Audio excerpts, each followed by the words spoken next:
عدل میں رسول صلی اللہ علیہ وسلم سے حاصل شدہ پیغام۔ اعوذ باللہ من الشیطان الرجیم، بسم اللہ الرحمن الرحیم۔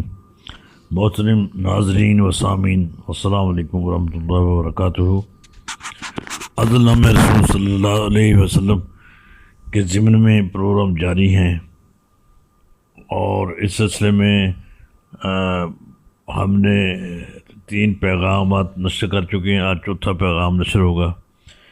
اس چوتھے پیغام میں 5 مصرے ہیں، یا 5 بند ہیں، یا 5 جملے ہیں، اور اس چوتھے پیغام میں ہم باقاعدہ معاشرے کے ہر شعبے کو باقاعدہ مخاطب ہوں گے، اور میرے اندازے کے مطابق تقریباً 50 کے قریب یہ مطلب کہ شعبے جات ہوں گے جن کو ہم مخاطب ہو کر بات کریں گے۔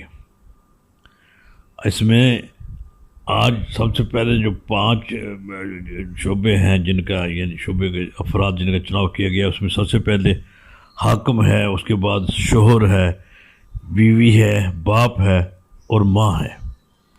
ان 5 کو خطاب کرتے ہوئے نبی اکرم صلی اللہ علیہ وسلم کی عدل نامہ رسول صلی اللہ علیہ وسلم کی تعلیمات کی روشنی میں ان کے لیے پیغام نشر کیا جائے گا، اور آپ سنیے اور دوسرے لوگ اس کو سبسکرائب کیجئے، دوسروں کو بتائیے، شیئر بھی کیجئے۔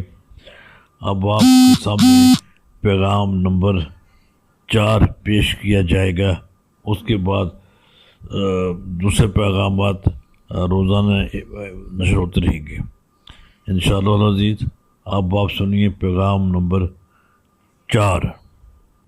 حاکم ہے تو حکومت میں عدل کر، شوہر ہے تو فرائض میں عدل کر، بیوی ہے تو حقوق میں عدل کر، باپ ہے تو شفقت میں عدل کر، ماں ہے تو پرورش میں عدل کر،